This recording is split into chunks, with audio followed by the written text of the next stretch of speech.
para esta ocasión, pues es tener un diálogo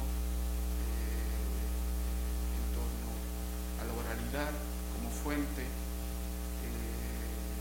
y que sin duda yo creo también pues tendremos en este diálogo ocasión de reanimar, revitalizar, pues creo yo, polémicas sobre las fuentes, el uso de las fuentes, el uso de las mismas, las disciplinas, como ya escucharon nuestros ponentes ahora, pues también han sido formados en disciplinas distintas. Y lo que nos convoca, lo que nos reúne ahora es la oralidad como fuente. Entonces, en torno a ello es que nuestros ponentes disertarán. Creo que justamente el uso de las fuentes en las disciplinas y en este caso la oralidad marcan también a veces linderos, ¿no? Disciplinares. A veces justamente por ello es que el rasgo que define las disciplinas se marca a partir de las mismas. Entonces, yo no digo más y abriría el espacio para las intervenciones.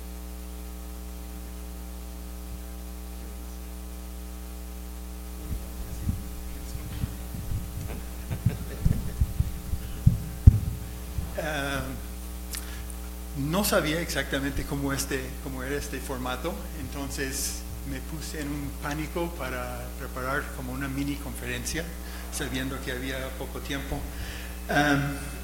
Voy a hablar de la oralidad y algunos cambios en la práctica de la etnografía en los Altos de Chiapas desde los años de 1970, y también de una nueva historiografía que nace a partir de la misma época, y una historiografía que finalmente que empieza en las comunidades como historia de comunidades indígenas, pero finalmente se ha vuelto como una historia social del estado de Chiapas en general. Entonces, para derivar todo eso, voy a hablar muy rápido. Quiero llegar a mi proyecto actual. Estoy escribiendo sobre los tzotziles y tzaltales en la Revolución, que es un proyecto que ha crecido bastante. No voy a poder abarcar todo eso, pero lo que quiero hacer es mostrar dónde la oralidad entró para cambiar mi rumbo, mi forma de entender qué pasó en la Revolución acá, sobre todo en los Altos, pero finalmente en todo el estado. Voy a empezar con la oralidad, que para mí tiene dos aspectos. Hay un aspecto científico, metodológico, como una forma de saber de las personas con quienes trabajamos, pero también tiene un aspecto muy personal, porque a mí me gusta hablar. Llegué a Chiapas en un principio, mis maestros insistieron en que aprendiéramos tzotzil, entonces llegué a Chiapas hablando tzotzil, pero no el español. Podía hacer preguntas en tzotzil y no entender las respuestas, eso como estudiante de licenciatura.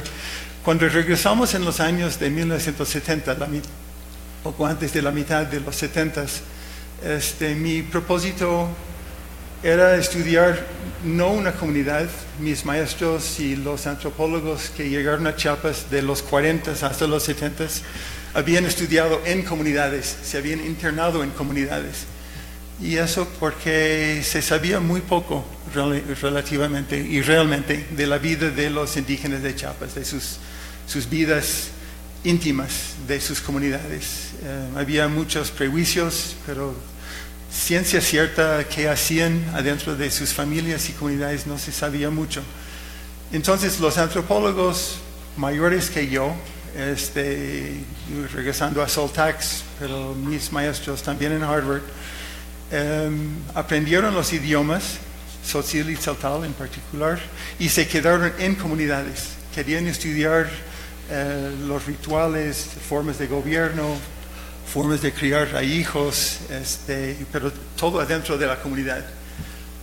Y yo, cuando llegué en los 70s, conmovido por eventos en el resto del mundo, como los mexicanos que llegaban a la misma vez, entre ellos Jesús, que empezamos a trabajar en comunidades casi simultáneamente. En mi caso, motivado por los movimientos de independencia en África, por Vietnam, por el crecimiento de movimientos indígenas en Sudamérica, y en México por 68, por lo que había pasado en el país desde 1968. Queríamos estudiar adentro de comunidades, sí, pero también queríamos entender la relación entre las comunidades y el mundo alrededor.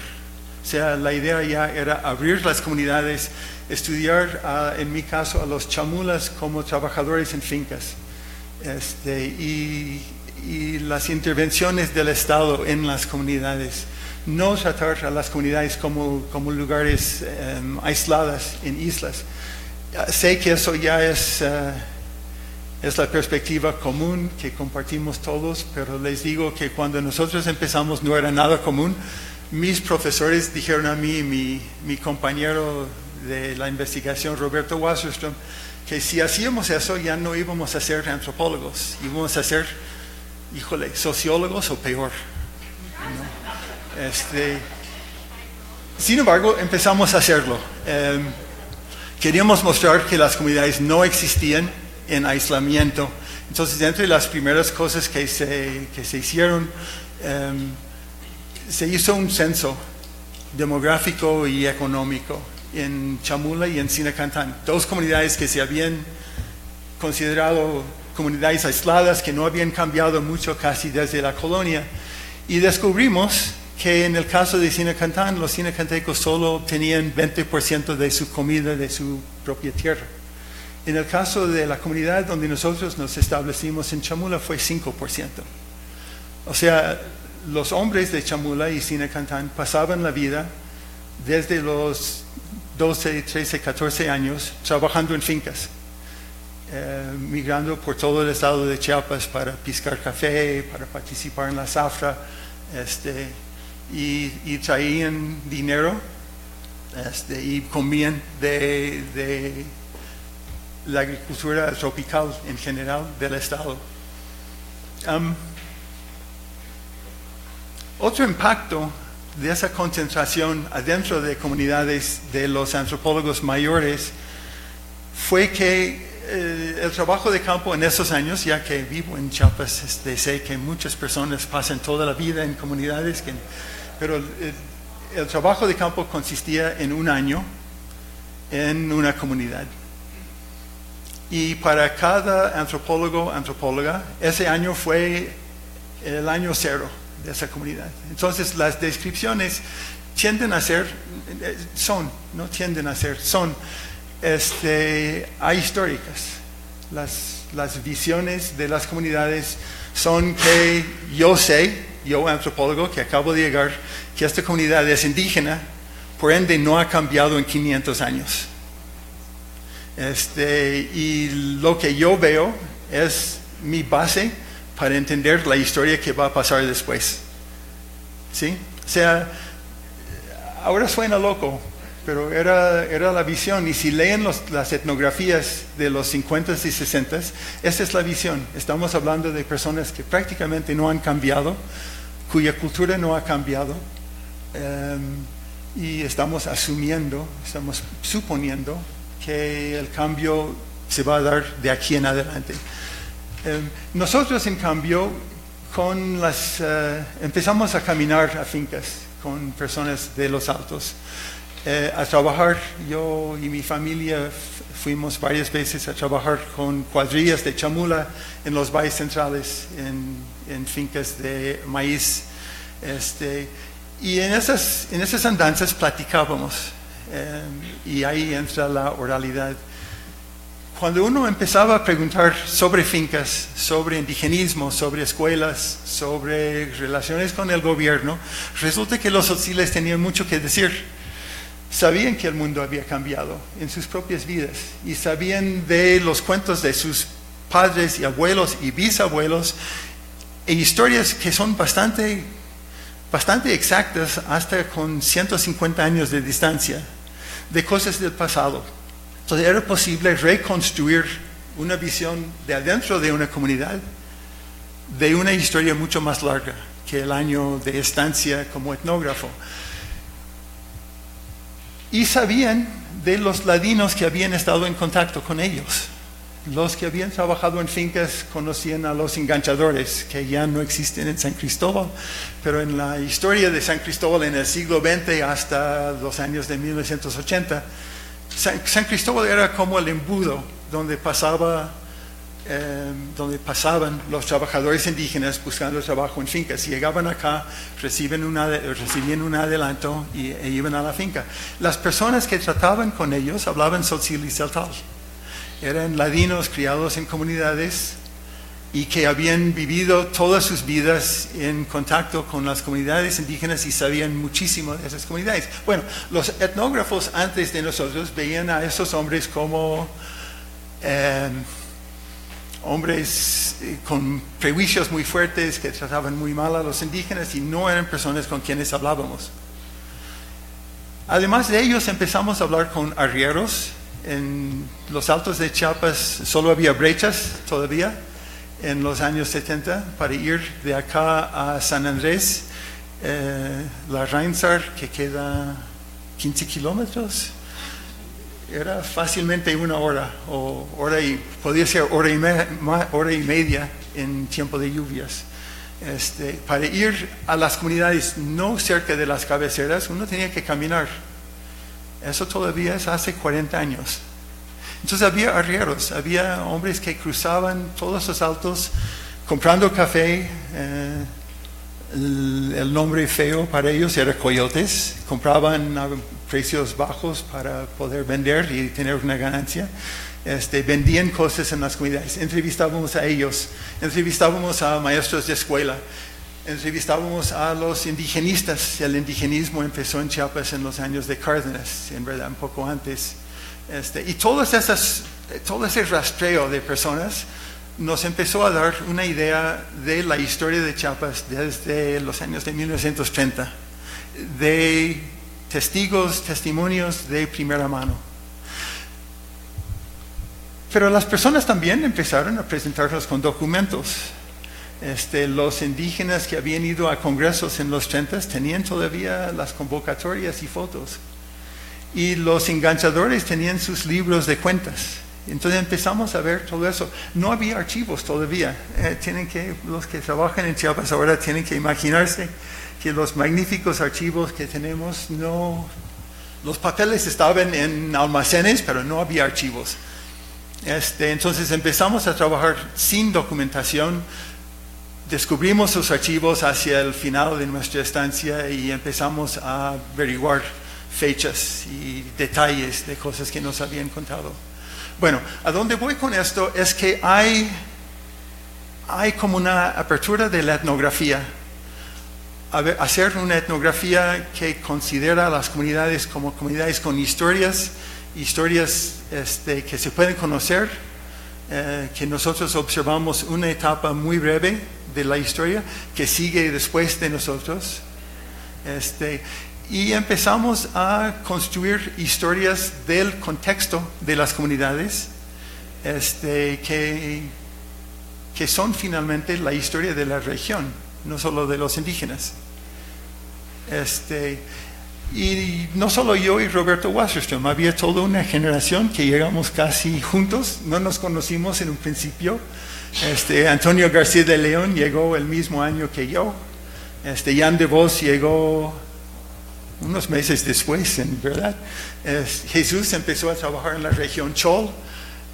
Mario Ruz estaba haciendo su trabajo de su servicio social como médico en la región Tojolabal y se convirtió en antropólogo, que es una profesión mucho más atractiva. En fin, hay toda una generación de personas que empezamos en los 70s y empezamos a hacer historias de las regiones donde trabajábamos. Y se dan cuenta de que lo que empezó, y aquí voy a pasar rápidamente al otro tema, lo que empezó como un intento por reconstruir la historia de comunidades, se vuelve en poco tiempo un esfuerzo por reconstruir comunidades en sus regiones y un esfuerzo por reconstruir esas historias de perspectivas indígenas.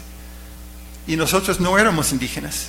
Todos, ese grupo que acabo de mencionar, casi todos aprendimos los idiomas donde trabajamos y pasamos mucho tiempo en comunidades. La etapa que sigue es una etapa con archivos. Las pistas para muchas investigaciones empiezan todavía con oralidad, con pláticas. Uno está en una comunidad o tiene amigos aquí en la ciudad y empieza a hablar de la historia y las personas sacan temas, sacan problemas, sacan cosas que no entienden o que piensan que son olvidadas, y uno sigue eso, y en los archivos y en las entrevistas encuentra más información. Ahora creo yo que estamos en una cuarta etapa de esa historiar, hacer historia en Chiapas, y es que ahora en los posgrados aquí en el Valle de San Cristóbal, pero también en posgrados en toda la República, hay personas que hablan como idiomas maternos, lenguas maternas, los idiomas de Chiapas. Hay buenos historiadores que son celtales, tzotziles, choles, tojolabales y mames.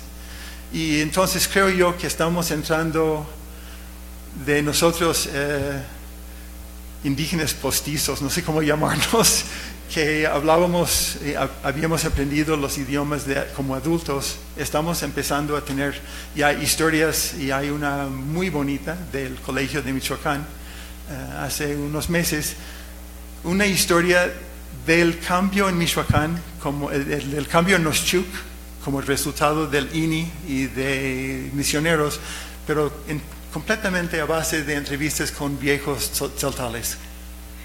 Y es algo que nadie más podía haber hecho. Entonces en eso estamos. Ahora voy muy rápidamente. 16 minutos hasta ahora. Me doy unos 14 todavía. Estoy escribiendo sobre un episodio en vísperas de la Revolución Mexicana acá en Chiapas, que se llama la Guerra de Pajarito, que es una guerra civil en Chiapas que siempre ha tenido explicaciones para mí no convincentes. Nunca podía creer ni la versión de aquí de Los Altos ni la versión de Tuxtla, que fueron los dos contrincantes en la batalla. Y en entrevistas que hacía sobre la historia del siglo XX, tenía muchas referencias a la Guerra de Pajarito. Hasta entrevisté a 2 personas que habían experimentado en carne propia las batallas de la Guerra de Pajarito. Pero son cosas que puse a un lado porque no eran el tema que estaba yo trabajando. Y después de unos 10 años acá, en los años 80, empiezan a aparecer por primera vez libros impresos, publicados en tzotzil y tzeltal, y chol, y zoque, y los otros idiomas del estado. Y después de un principio, nosotros también publicamos algunos de esos libros, en un principio solo en tzotzil, en nuestro caso. Las personas nos pidieron que fueran en forma bilingüe para que otras personas pudieran leer. Y Jacinto Arias tuvo un taller que publicó muchos libros de historia de los municipios del estado. Empezaron a aparecer muchas historias de la Guerra de Pajarito, de muchos municipios.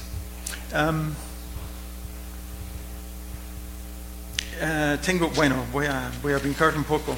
Finalmente, hasta ahora, cuando yo empecé a trabajar la historia de forma con documentos, había 2 cuentos ya en tzeltal, publicados en los 80s, 19 en tzotzil de 6 municipios, 6 más en tzotzil que yo recolecté en Chamula en los años 70 y 90, 2 más de estudiantes de historia que he tenido acá en San Cristóbal.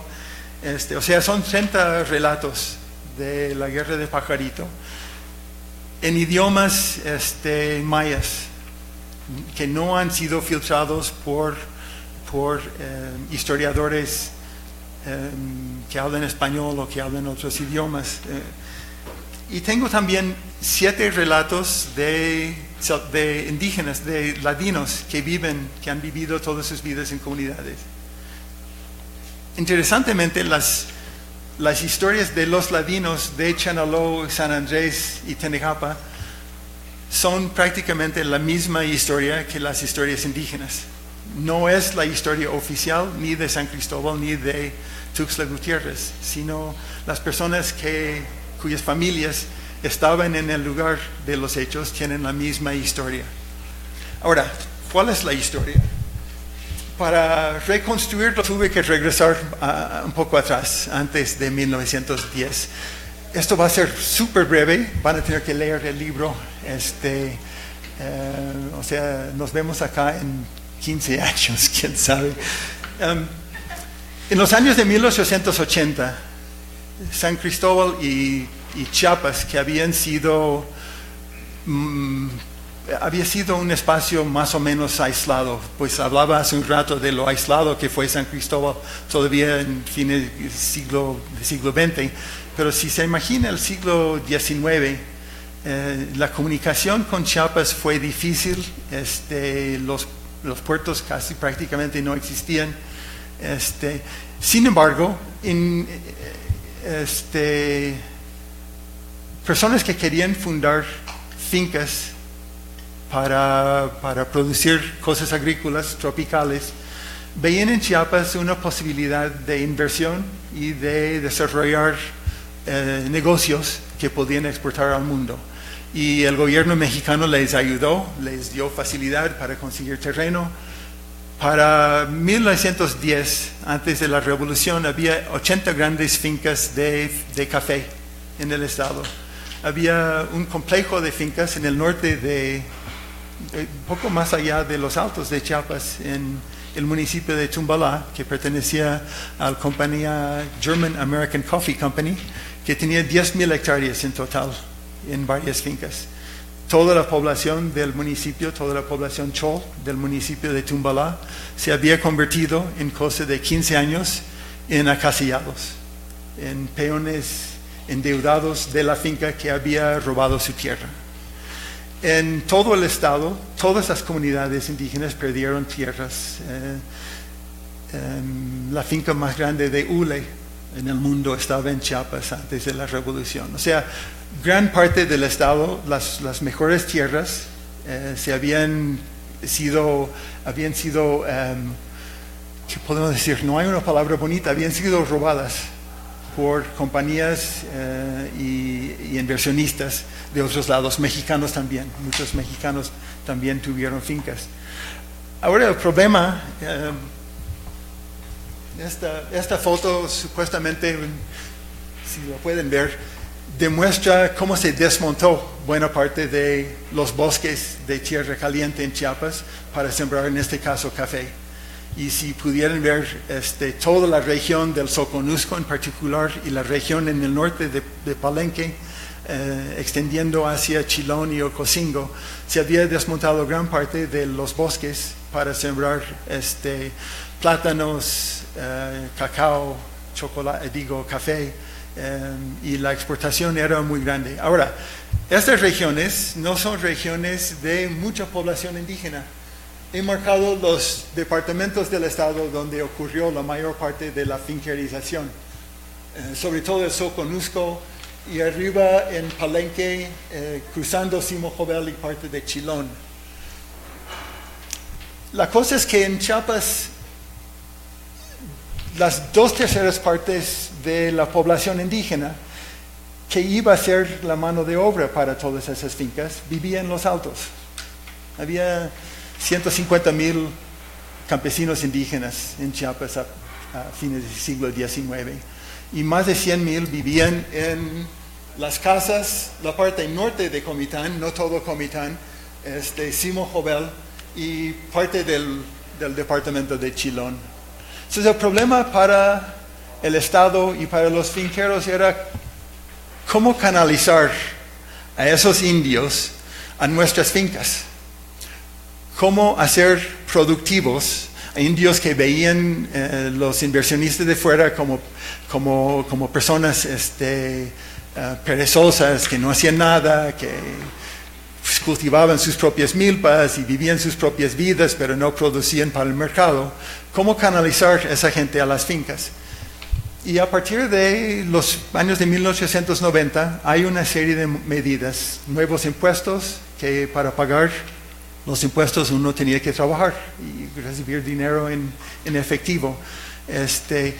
Llegaban ladinos a todos los municipios, las cabeceras de todos los municipios tzotziles y tzeltales, con la excepción de Chamula, para establecerse. Se convertían en pequeños rancheros, también tenían tiendas, pero sobre todo servían para el enganche, para crear deudas y ayudar en eso de canalizar a la gente a las fincas.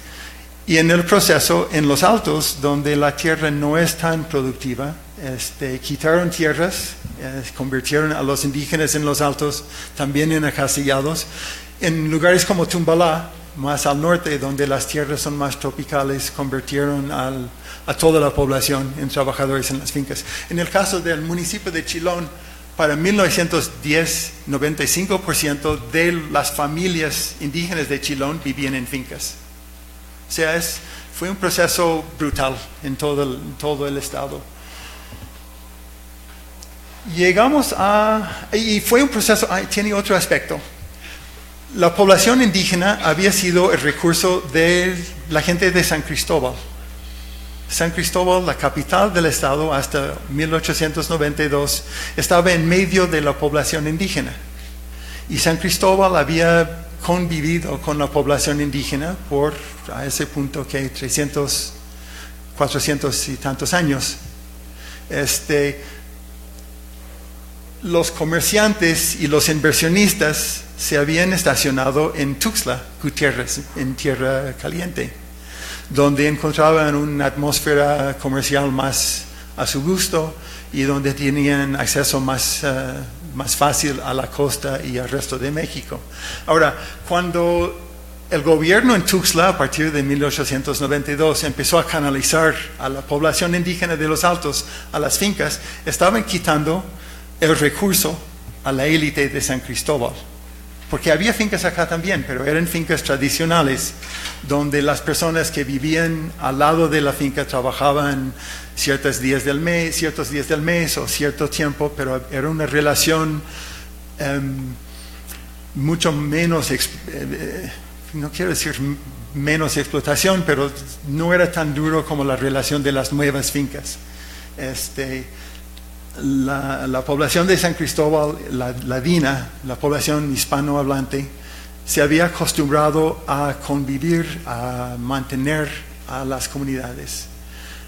Entonces, de 1892 hasta la Revolución, hay una pelea constante entre la población, la élite sobre todo de San Cristóbal y la élite de Tuxtla Gutiérrez. Y la élite de San Cristóbal sumamente resentida porque había perdido el control de la población indígena y el gobierno federal, Porfirio Díaz, apoyaba a Tuxtla Gutiérrez. Entonces llega 1911 y renuncia a la presidencia Díaz y se va, y no viene un nuevo presidente, no viene Madero hasta noviembre. Entonces en toda la república, en los estados,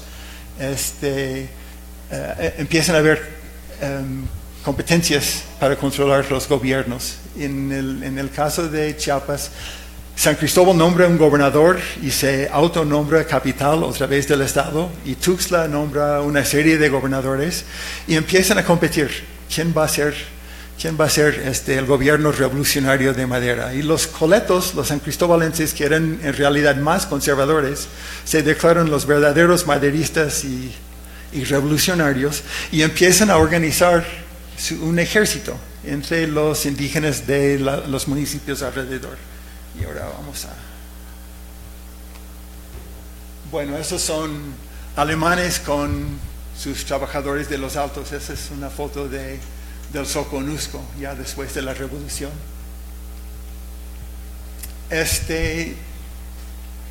No voy a hablar mucho de cómo organizaron su ejército, pero organizan un ejército de indígenas de los municipios alrededor de San Cristóbal.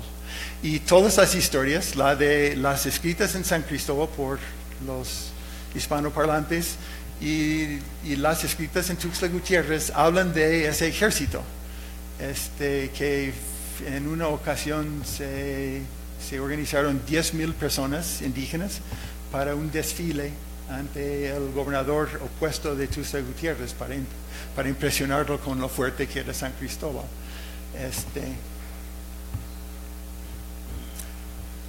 Llegando a septiembre, el 14 de septiembre de 1911, sale un ejército de San Cristóbal para pelear con el ejército supuestamente de Tuxtla Gutiérrez. Y las historias en español están de acuerdo de que fueron ejércitos que se iban a encontrar en el campo de batalla.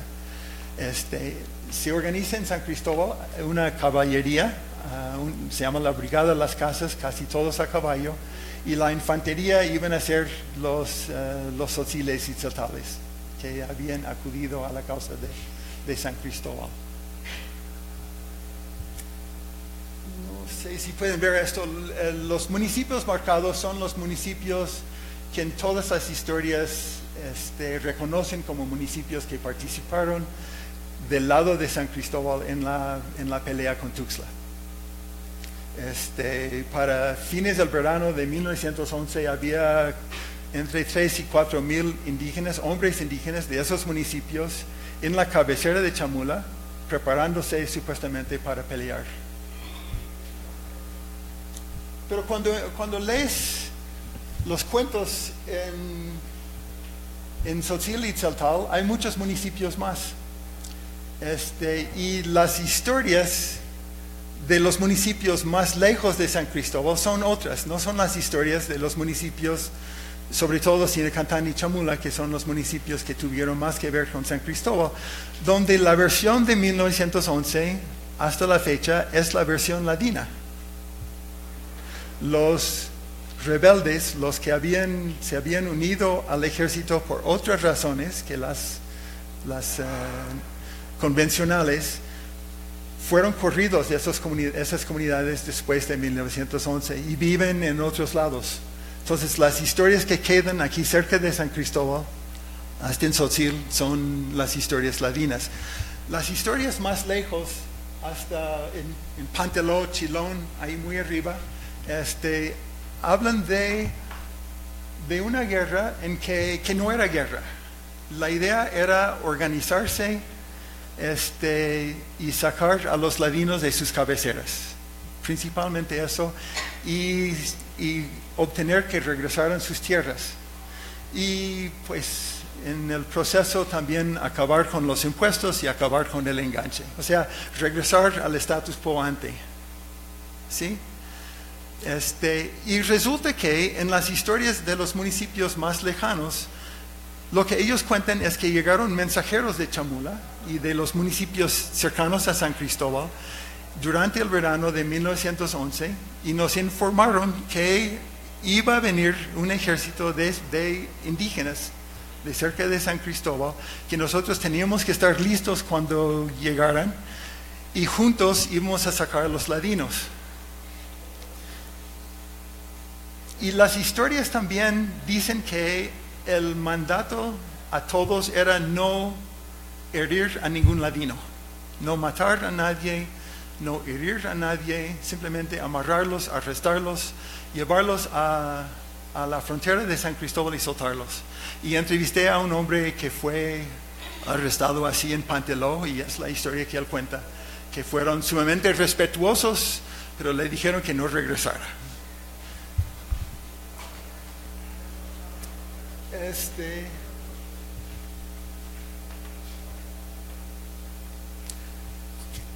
Con esas historias empecé a buscar en los archivos del Estado y buscar dónde habían habido brotes de rebelión. Y resulta que son muchos más municipios de los que tengo cuentos. Y no solo Tzotziles y Tzeltales, pero también allá a la extrema izquierda, 2 municipios zoques. Había personas armadas de 2 municipios zoques en Chamula, en vísperas de la rebelión, y ellos estaban informando a todos los zoques por todo el río hacia abajo, hacia Pichucalco. O sea, iba a ser una rebelión de todos los indígenas del norte del estado. Todavía no tengo noticias de los choles, pero resulta que había como una organización general entre Tzotziles, Tzeltales y empezaba entre zoques. Y en eso, bueno, ya, ahí casi lo voy a tener que dejar. Lo que pasa es que cambia como entendemos lo que pasa después. La guerra dura muy poco tiempo. Los indígenas que van hacia Tuxtla Gutiérrez iban con instrumentos de música, tenían unas cuantas escopetas, entre 1,200 hombres, y muchos pensaban que iban a hacer una manifestación en Tuxtla el 16 de septiembre. Salieron de Chamula el 14. En el proceso, en los días después del 14, alguien tira dinamita en una casa de mujeres ladinas en el pueblo de Acala, en el valle de Grijalva. Eso se toma como un ataque a los ladinos de Tierra Caliente, y la milicia de Tuxtla Gutiérrez y el ejército federal atacan a los 1,200 hombres de los Altos que no esperaban ser atacados. Y hay una serie de masacres. La brigada Las Casas se retira sin tirar una sola bala, y siguen las matanzas de los hombres de los Altos por más de una semana y por como 3 semanas en pequeños brotes aquí y allá en Tierra Caliente. El ejército que había salido hacia el norte regresa corriendo a Chamula, y después hay una pelea en Chamula. Todas donde está marcado con azul son municipios donde sí expulsaron a los ladinos, y llega hasta Chilón, que es el punto más distante donde expulsaron a los ladinos del sur del municipio. Pero en todos esos municipios, según los cuentos, la gente esperaba la llegada de los libertadores chamulas para acabar con esa invasión que tenía apenas 20 años. Bueno, ahí no se acaba el libro, pero ahí acaba la cuenta por esta mañana. ¿A dónde voy? Es que los indígenas, las causas eran las causas de la Revolución Mexicana. La revuelta era una revuelta por las mismas razones que la Revolución Mexicana, que Zapata. Y los indígenas lo sabían. Sabían que la historia entre San Cristóbal y Tuxtla, de que los indios se habían acudido al lado de San Cristóbal por hermandad como personas de los Altos, no era cierto. Y lo han sabido por 100 años. Entonces hay esas historias que estamos, muchos que estamos reescribiendo, rescatando, diría yo. Y la nueva historia de Chiapas involucra no solo indígenas, sino esa oralidad, ese mantener la historia en todos los pequeños bolsillos del Estado. Se están abriendo para rehacer una historia de todo el Estado, porque eso obviamente no afecta solo a indígenas, afecta a las poblaciones también de las ciudades. Y ahí voy a tener que parar porque ya no dejo tiempo para la conversación.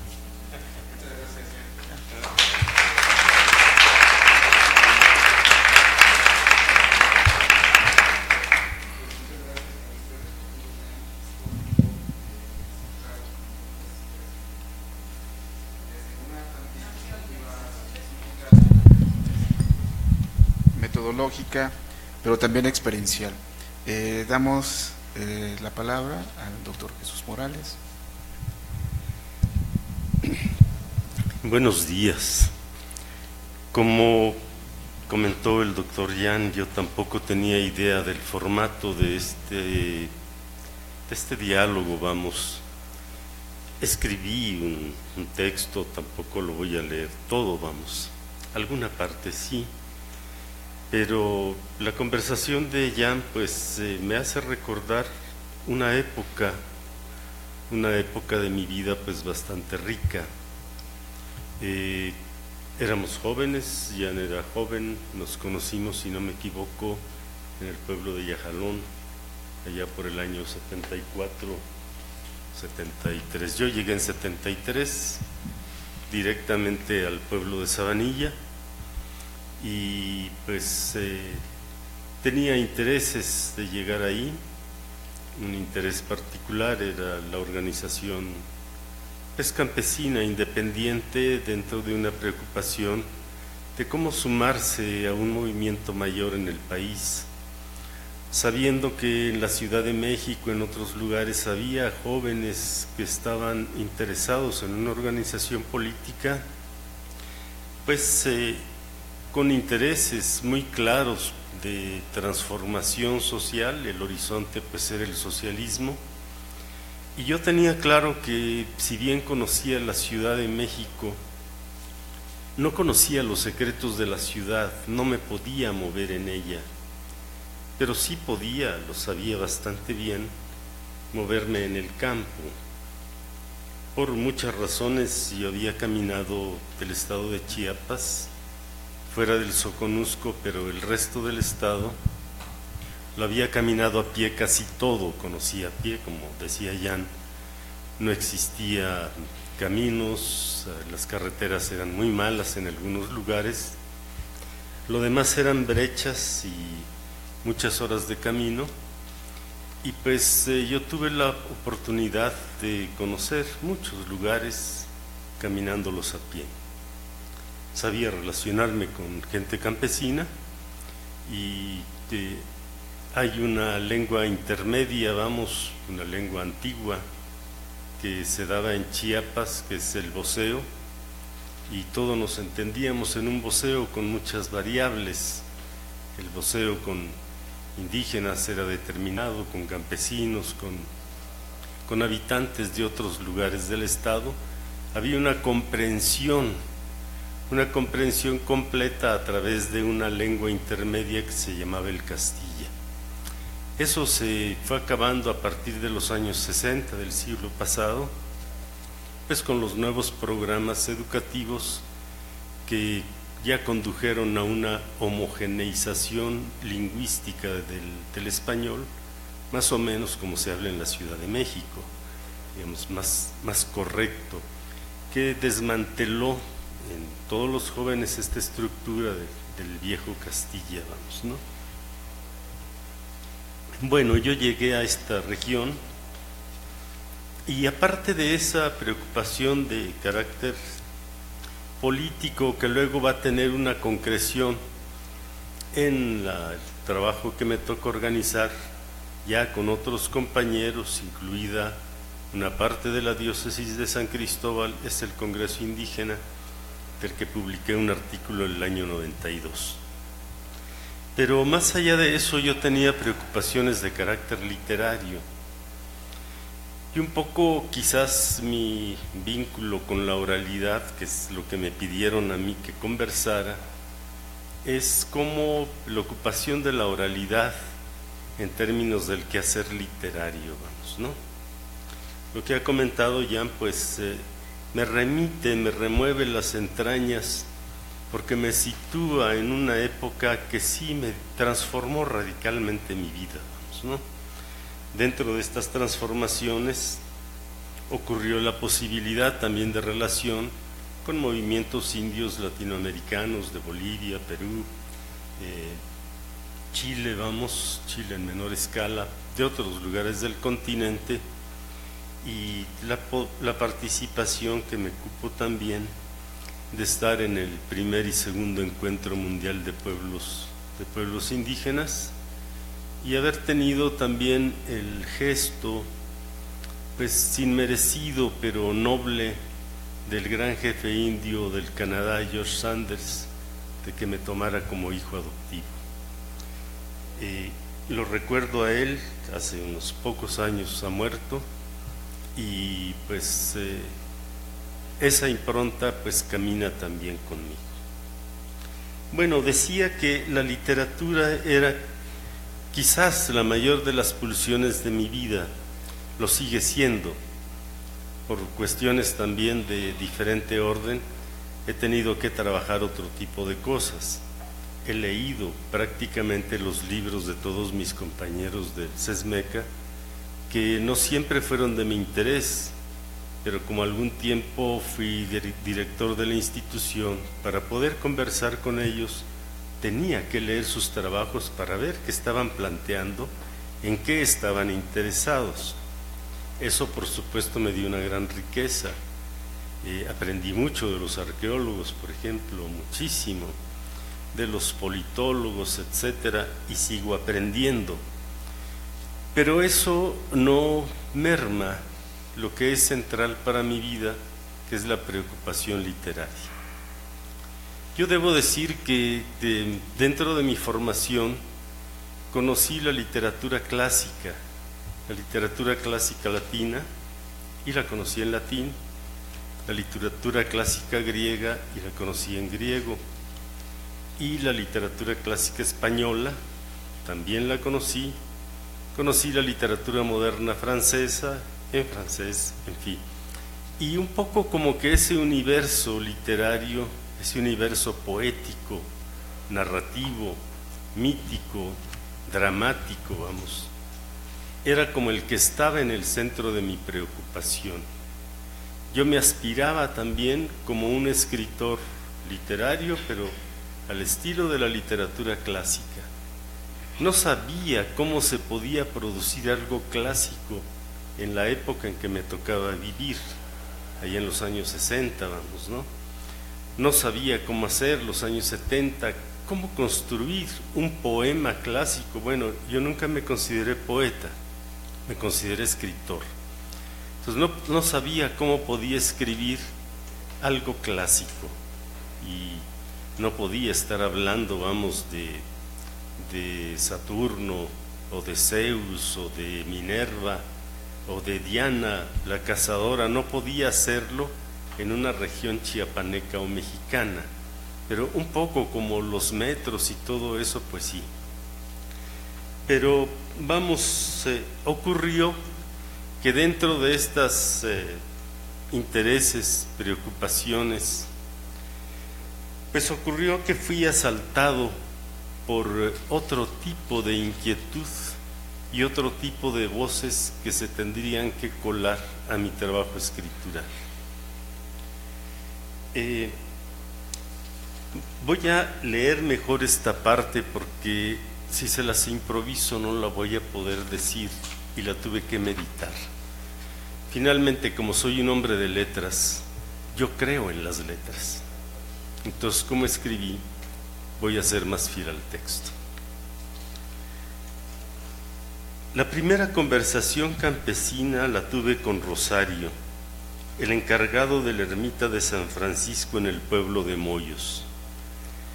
Hombre grato y de sonrisa franca, Rosario me platicó de la región, sus antecedentes, historia, la grandeza del templo derruido, las relaciones sociales del pueblo, formas agrícolas y de conversación, la vida religiosa.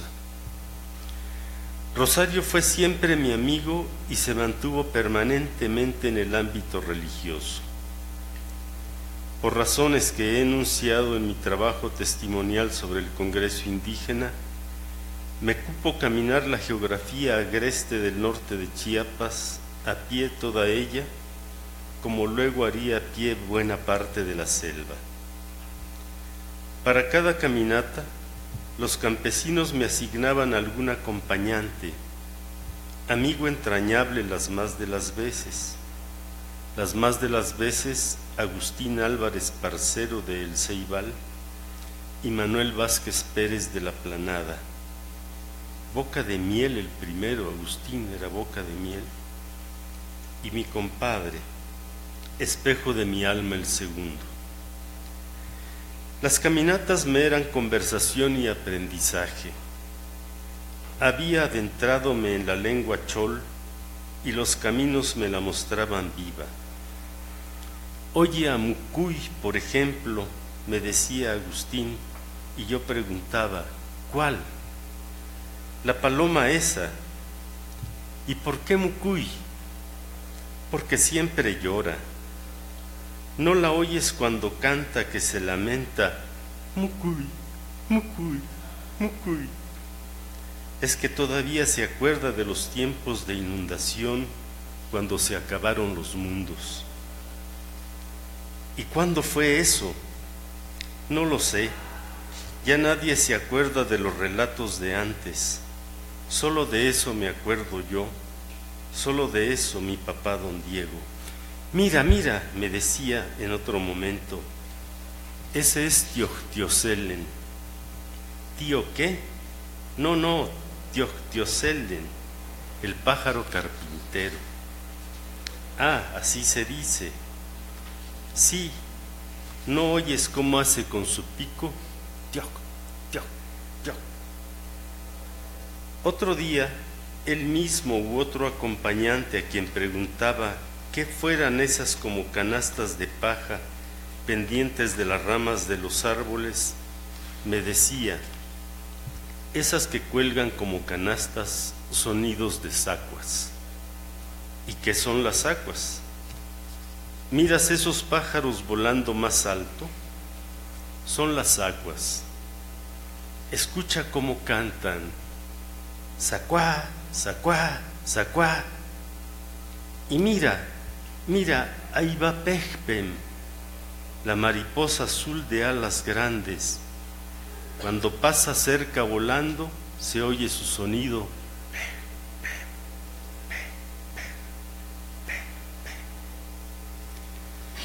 En esas mismas jornadas de montaña y de pozol, entre veredas, reuniones y en los suelos para pasar la noche al cobijo del hule y de la tierra, comenzaría a escuchar esporádica y aisladamente alguna conversación en la que se mencionaba a Chujnia, la dueña de la noche, al Quitzín o al Huichen, y a propósito de él, la es así muy presente concepción mágica o sacral del mundo, el mundo encantado, con dueños propios para cada lugar, ríos, cuevas, montes, un mundo que se manejaba bajo parámetros un poco, nada más un poco distintos a los de la sociedad, a los de la ciudad en la actualidad, pero similar años atrás.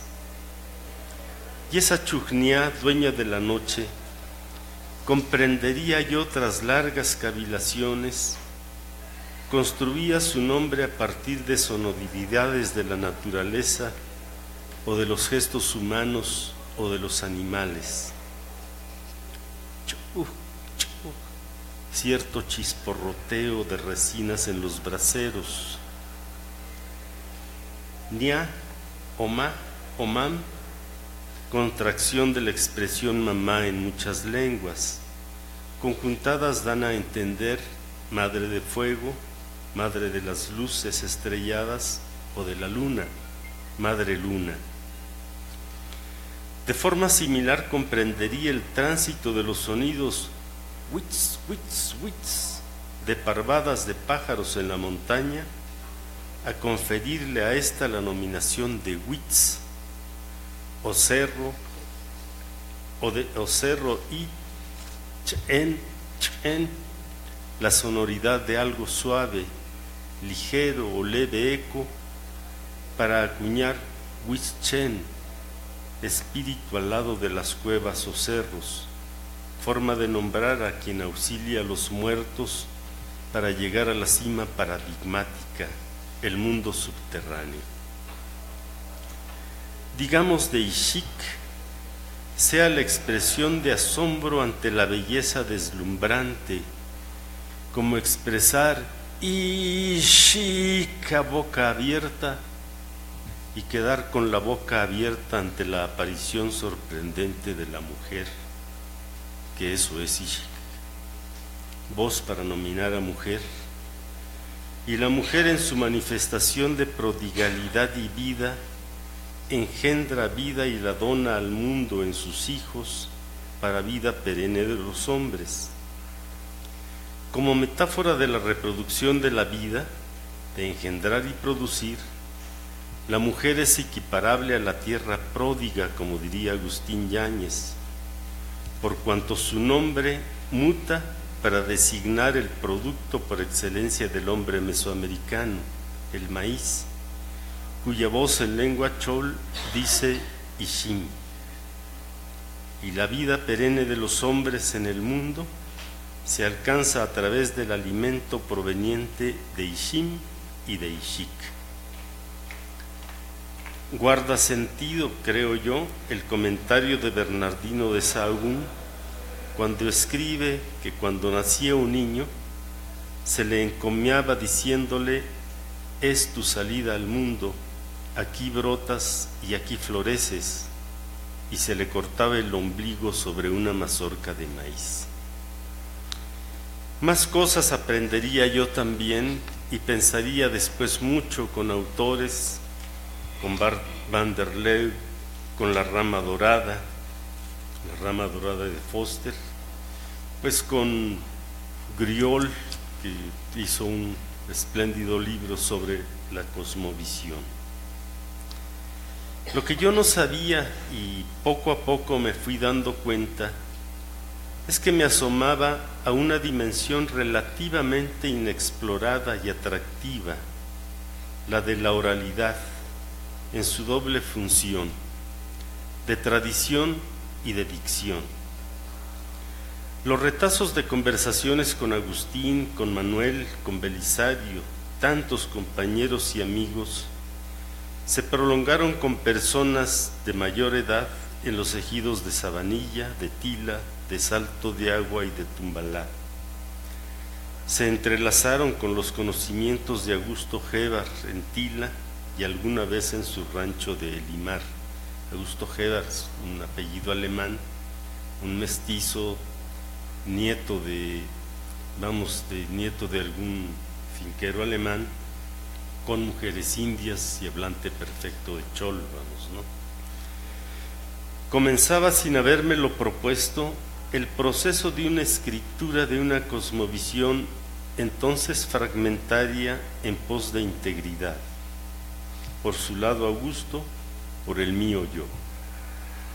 Fue como bordar el lienzo de un conocimiento evanescente al paso de la modernidad. Un lienzo para fijar más que como punto de cruz con la vivacidad de la palabra viva. Esa vivacidad de la palabra viva fue en aquel momento, y lo es al día de hoy, la congoja mayor de mi existencia. El tránsito del alma de las cosas dichas en conversación, acompañadas de sonoridad particular, de gestualidad, de atmósfera artificiosa hacia la escritura, es el reto de un escritor literario. Ese reconvertir la expresión paulina de la letra mata, mas el espíritu vivifica. En su inverso, la letra vivifica el espíritu volatilizado en la oralidad, es la preocupación más grande. Las palabras se volatilizan. La oralidad, en su doble función de tradición y de dicción, existen en el solo instante de ser dichas, y ni eso, al estarse diciendo cada frase o palabra, ellas van perdiendo consistencia sonora y existencia. Lo que yo dije ya lo dije, ya pasó. El recurso moderno de la grabación magnetofónica y su transcripción literal no garantizan la vivacidad de aquello dicho que provocó alguna emoción en el escucha. El ejercicio de la escritura literaria, de la poesía, es, entre otros, eso de traer el alma del mundo, dirían los románticos. y al ejercicio romántico de escribir los relatos sosteniéndoles el alma, me di al cabo de años. Para sostener el ánima de las palabras, debía, pensé en algún momento, volver a las fuentes de donde proceden las palabras, como para robarles su agua lustral. Ese fue el período de sufrimiento y experimentación mayor. Por razones particulares conocía con suficiencia las lenguas latina, griega, y había recibido un curso de arameo, lengua esta última que me develó la liga sustancial de las palabras con la naturaleza y los elementos, como en el caso de Adamo o Adán, hombre de tierra.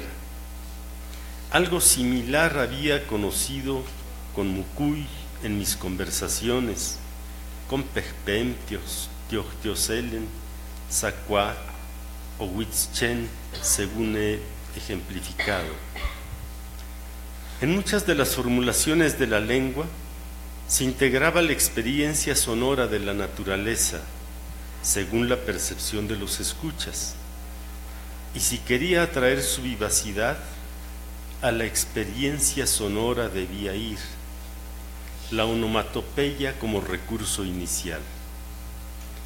Esa búsqueda me condujo a una forma de escritura con particularidades sintácticas de ninguna manera anheladas con anterioridad, pero resultado de mis acuciosas búsquedas, desvelos, de una necesidad creciente de engendrar los relatos, los mitos como literatura, para lo cual habría de echar mano de cuantos artificios al alcance. Comprendía cómo el mundo de la oralidad, de la palabra en voz, se corresponde con la cultura de la tierra, con la agricultura. El día se come a la noche y la noche al día. El jaguar acecha al colibrí. Se suspende el jaguar en el firmamento y en el aire, no en el aire, en el instante, el colibrí, como dijera Octavio Paz.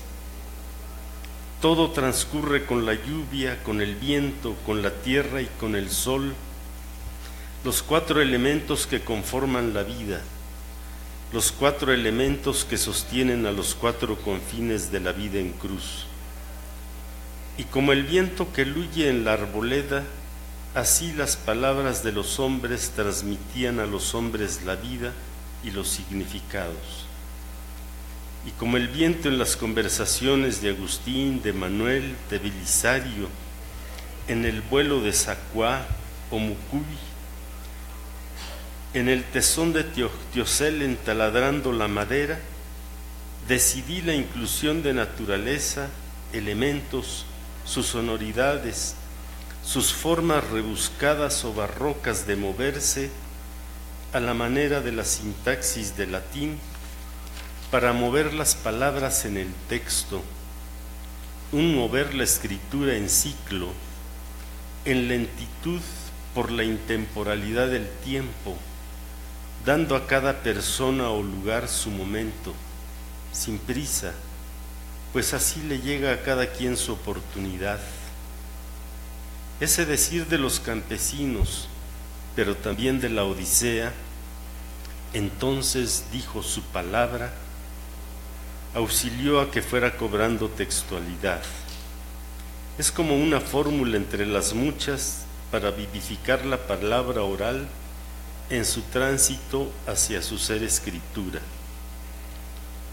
En ese ejercicio, aun cuando atrajera a los escuchas campesinos habituados a la oral para leerle los relatos, no alejaba de mí su lectura entre entendidos de la lengua, aunque tuviera pudor, pues temía su mofa derivada de una posible ingenuidad narrativa. Sin embargo, tenía presente cómo el destinatario privilegiado de una aventura lingüística es aquel que la engendra, como ocurre en el canto octavo de la Odisea. Experimenté con frases largas, cortas, reiteraciones, formas coloquiales, solemnes, inclusión de vocablos en la lengua de origen, la decisión de ocupar la manera de habla regional denominada Castilla y de un Castilla o Castilla entre los diversos Castillas de Chiapas. La UAM Azcapotzalco publicó el libro con la exigencia de un ensayo que sostuviera el carácter académico del mismo.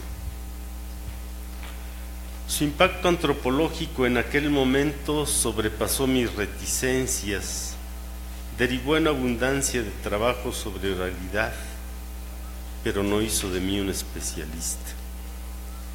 Sí me enseñó a hurgar con mayor atención en nuevas maneras de, en la letra, vivificar el espíritu volatilizado de la oralidad, el cómo sustentar en nuevos trabajos literarios los retazos de voces y su gestualidad.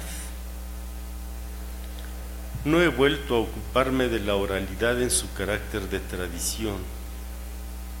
Me ha importado e importa su carácter de dicción actual y actuante en conversación.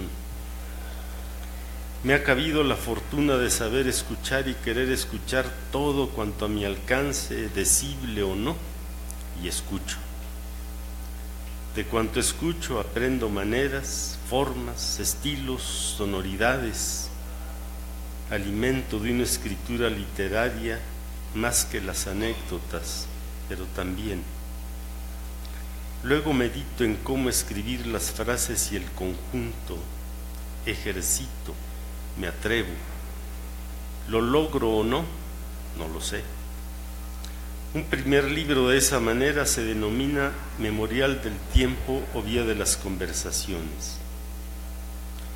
Sin detenerme en su trayectoria, puedo destacar el decidir también por una construcción en Castilla, como se ocupaba en la antigua capital de Chiapas y regiones vecinas hasta los años 60 del siglo pasado, más o menos, y que como material ocupé 1001 conversaciones con campesinos, comerciantes, rancheros, parteras, gente de cada día, de múltiples lugares. Con todo y ello, según escribe un escritor chiapaneco, pese a que se enuncian una gran cantidad de nombres reales o parecidos, las andanzas de las que se dan cuenta son fruto de la imaginación y el ejercicio narrativo.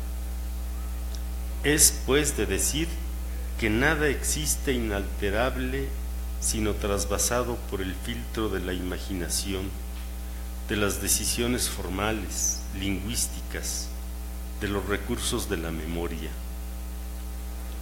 La memoria y cuantos recursos formales y de conversaciones orales nutren buena parte de mi trabajo, sea este literario o no. Una novela reciente la nombro El Regreso, nueva vía de conversaciones, que se pretende diálogo vis a vis con aquel memorial del tiempo de los años 80. Guarda similar estructura formal, el mismo narrador, el recurso de las cajas chinas de llevar un relato dentro del otro y uno nuevo dentro de este, al cincuento, más la experimentación con frases y lenguaje del popular al clásico.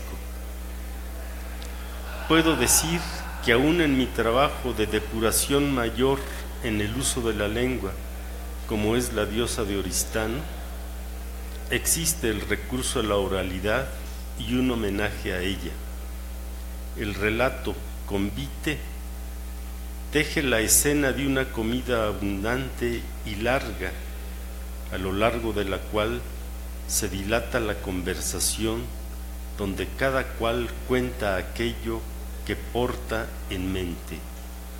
Es el relato que, sin abrir por primacía el libro, le confiere unidad y sentido. Bueno, es cuanto les puedo comentar, pues en esta mañana, de la cual no sabía cómo tendría que abordar y qué decir.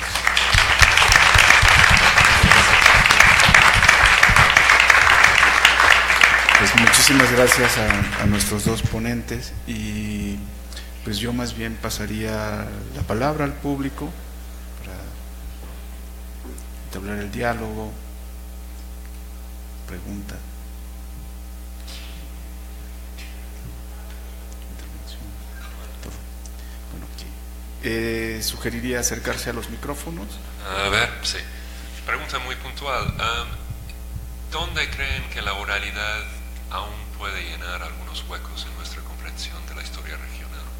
O sea, ¿qué es la agenda pendiente en la oralidad? ¿Hacemos más de una pregunta? Muy buenos días. La verdad es que estoy fascinada con las intervenciones, porque creo eso, hay memoria también de experiencia. Me parece un diálogo intergeneracional muy interesante. Digamos, yo estoy formada en sociología y desde ahí voy a hablar. También soy guatemalteca y tal vez hay una precisión. Me inquieta que en sus referencias experienciales no esté Centroamérica. Lo dejo nada más como inquietud.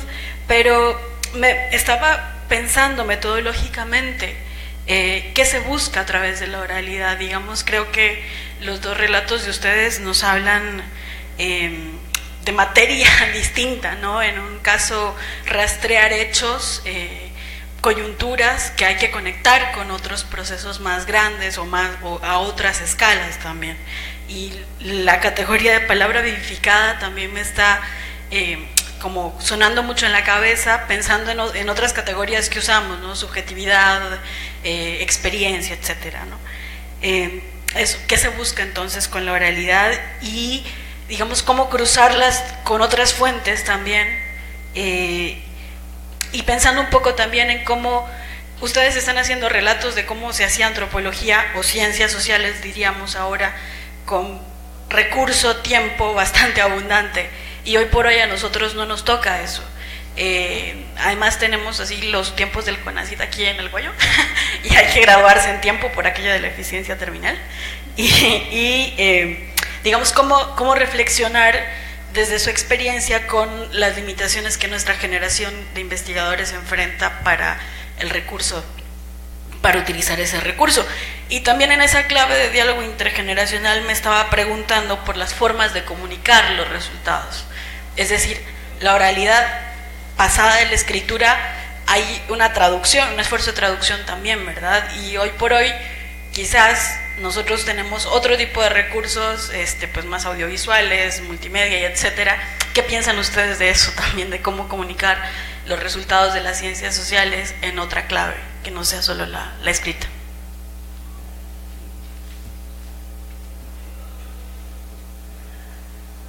Hola. Bueno, muchas gracias por compartirnos todas sus experiencias. Ha sido una charla muy interesante y yo creo que todo lo que ustedes nos van relatando, pues nos lo van relatando con palabras y nos están contando en todos estos hechos de experiencias personales y de los relatos que ustedes van escuchando o que fueron escuchando a lo largo de su vida y cruzando palabras con otras personas. Bueno, a toda esa historia, ¿no? Toda esa historia se teje justo con oralidad, ¿no? Con relaciones entre personas, pero con relaciones también entre las lenguas. Me parece súper rico porque Chiapas es un lugar en donde se hablan muchas lenguas, ¿no? O sea, no solamente el español, ustedes ya mencionaron, ¿no? Pues, entonces creo que hay como un panorama, ¿no? De las relaciones entre las personas y las relaciones entre las lenguas también, que además aquí siempre ha sido un conflicto, ¿no? En temas educativos, por ejemplo.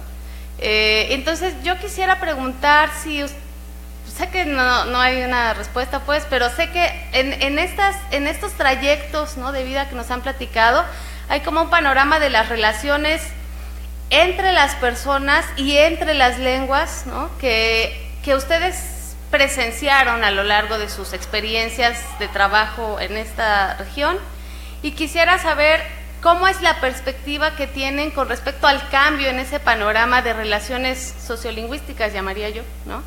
De ese tiempo a la fecha. O sea, que es una pregunta amplia y que, o sea, la pretensión pues no es que se responda, solamente como un poco un punto de vista, ¿no? Gracias.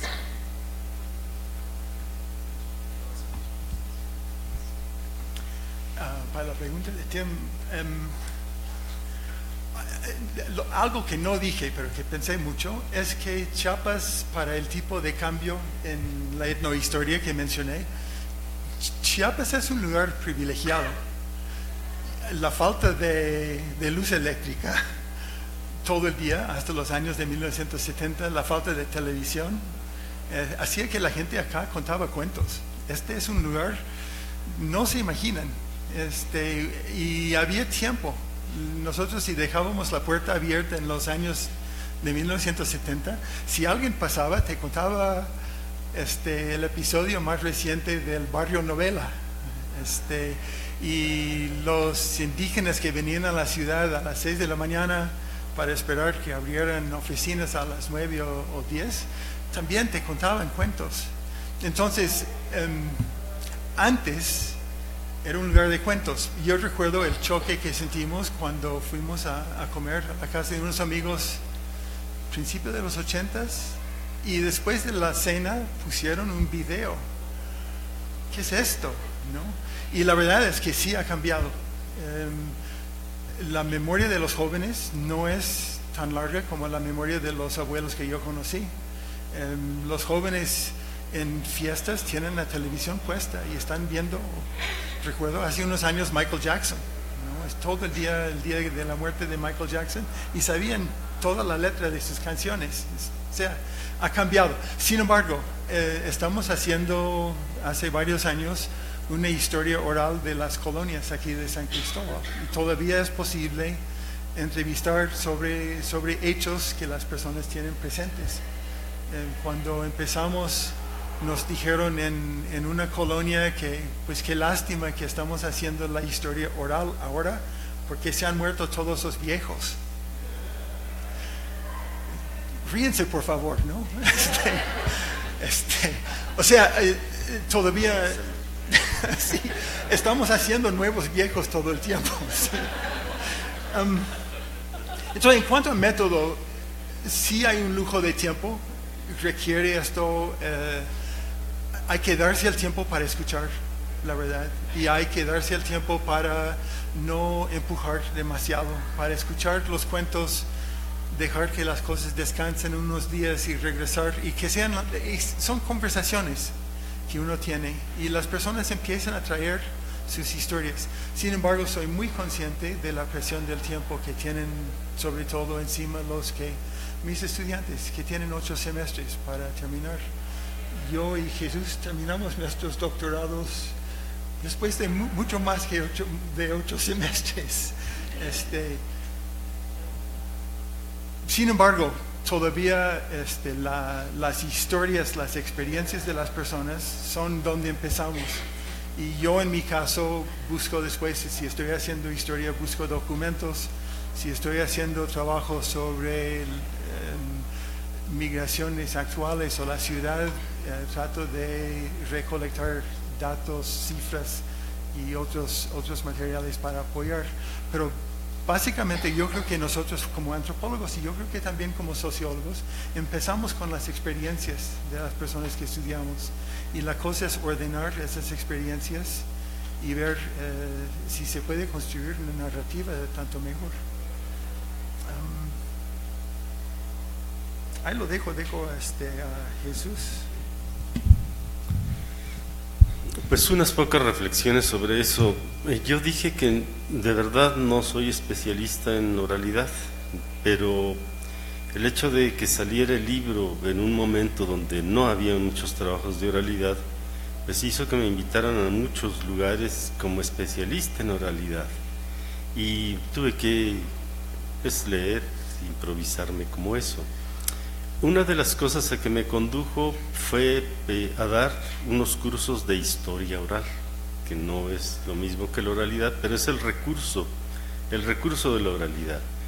Y en este sentido, cuando usted habla de las fuentes, por ejemplo, este asunto de la historia oral me enseñó a mí aquí en Sociales que hay muchos jóvenes que tienen como intereses, como añoranzas particulares, vamos, de sus pueblos de origen, de sus familias, etcétera, de sucesos, vamos, lo que don Luis González llamaría microhistorias, vamos, ¿no?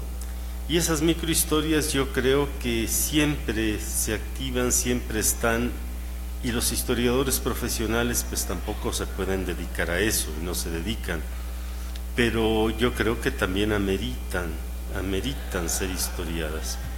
Y lo que yo vi ahí con estos muchachos, pues yo los mandaba a hacer entrevistas, a construir los documentos y una interpretación de eso. Es que se puede historiar hasta el hecho de por qué los bloqueos carreteros, por qué en tal día va a haber bloqueos y bueno, de dónde son, cuáles son los intereses, etcétera. Entonces puede uno tener sorpresas grandes, como que un bloqueo carretero aquí en San Felipe pues es realizado por gente de Frontera Corozal, por ejemplo. ¿Y por qué de Frontera Corozal? Pues porque les dijeron, y dicen, está alegre ir a conocer San Cristóbal. Entonces vienen a conocer y hay una historia, y entonces bueno, uno puede construir varias voces, y en este caso como es historia oral, construir el documento, volverlo fuente, pues, ¿no? Volverlo fuente que luego servirá para otras cosas. En este sentido yo creo que hay todavía mucha posibilidad de historiar, de llenar huecos a través de la oralidad, nada más que haciéndolo ya fuente. Y en este sentido, como fuente, también me cupo, vamos, con gente de la Universidad Nacional de Costa Rica, y están publicados hasta 5 o 6 volúmenes o más, de cómo llegar a que cada quien pueda construir la historia de su lugar, sea barrio, cuadra, etcétera, una historia que narrada por ellos mismos, que nunca han escrito, pero que sí se permiten grabar o permiten ellos mismos hacer el ejercicio de la escritura, y vamos, de esa narración grabada luego transcribirla y hacer una fuente, vamos, ¿no?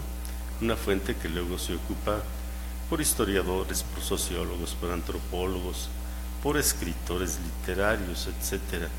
Esa parte yo creo que también está, no sé si la Universidad Nacional de Costa Rica lo sigue haciendo. Hubo un ejercicio del INA también, que se llama Su historia, en mi pueblo, su historia, tradición y leyendas. Hay un volumen muy bonito, vamos, que uno puede ver. Por ejemplo, comienza el libro con un relato de cómo se secó el río Lerma, porque lo entubaron para llevar el agua a la Ciudad de México, vamos, ¿no? Entonces, bueno, ese relato nos está diciendo lo que un testigo miró y vio cómo el agua se esfumaba en un instante, ¿no? Bueno, ese tipo de cosas todavía yo creo que es posible, pero también es real lo que usted plantea, que quizás nuestras fuentes actuales tengan que ocupar el recurso del video. Ya es la nueva tecnología. Walter Ong sí reflexiona sobre esto. Quizás él se detiene en la televisión, porque él tiene una imagen romántica de la oralidad, que los campesinos antiguos se reunían alrededor del fuego y ahí se contaban cuentos. Bueno, pues es un cuento chino en honor aquí a Roberto Ricochón. Quizás de repente uno se reúne alrededor del fuego, a veces hay cuentos, a veces chistes, o a veces beber trago, pero no existía ese ritual de reunirse. Ong lo compara con el ritual actual de la televisión, de estar en la noche ahí toda la familia viendo el televisor con la telenovela, vamos, ¿no? Lo que sí creo que se deriva del trabajo de ON es que hay que ocupar el recurso tecnológico contemporáneo, y en este sentido el video. Y creo que las entrevistas, por ejemplo, las entrevistas a celebridades, podría ser, ¿no?, académicos notables, una larga entrevista, pero con toda la tecnología, con el video, yo creo que es una nueva fuente, una fuente para adelante, para quienes la puedan ocupar adelante, creo yo. Un punto rápido sobre la sociolingüística. Es una situación muy compleja. Todos los idiomas no solo son, o sea, no solo existe español tzotzil tzeltal, pero uno que habla tzotzil puede identificar hasta la comunidad en un municipio de otra persona que habla tzotzil, lo mismo tzeltal y los demás idiomas. Los dialectos aquí en San Cristóbal, en español, por clase social y por barrio también son muy distintos. Algo que está pasando que es difícil entender todavía es que en las universidades aquí en la ciudad, personas de dos municipios o dos grupos lingüísticos se casan y enseñan los dos idiomas a sus hijos, o los tres, porque aprenden español también. Y todo esto está yendo a una complejidad que realmente todavía no hemos explorado. Algo que personas que no son de acá dicen es que es inevitable que desaparezcan los idiomas indígenas, pues yo no creo. En San Cristóbal, cuando empezaron a llegar muchos tzotziles en los 70s y principios de los 80s, había un gran esfuerzo al principio por vestirse más como la gente de la ciudad y por ser más parte de la ciudad. Y el rechazo, sin embargo, por ser indígenas, fue tanto que como fortaleció su apego a su identidad original. Y si uno va a las colonias de la ciudad, si uno está en el periférico norte, se habla tzotzil. Aunque sea uno de origen chol o tojolabal, el idioma, lengua franca, es tzotzil, y es tzotzil de chamula todavía. Y eso, o sea, la complejidad es increíble. Algo que hemos notado es que los libros que publicamos en tzotzil hace 30 años, jóvenes lingüistas tzotziles leen nuestros libros y dicen, híjole, pero es un tzotzil antiguo y básico y o sea, el uso de subjuntivos y cosas en el tzotzil de los jóvenes universitarios. El premio nacional para la mejor tesis doctoral en lingüística el año pasado fue por una mujer tzotzil. Y eso hay algo, creo que estamos en transición de un punto a otro punto, pero que todavía van a existir los idiomas mayas y zoque, solo que no sé dónde estamos.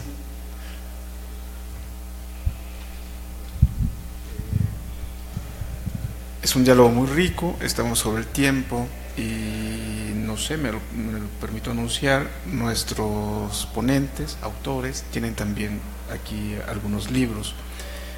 Para quienes tienen interés pueden acercarse, continuar el diálogo y sin duda continuar el diálogo vía sus obras que pueden conocer y ponen a disposición de quien tenga interés adquirir alguno de sus libros gratuitamente.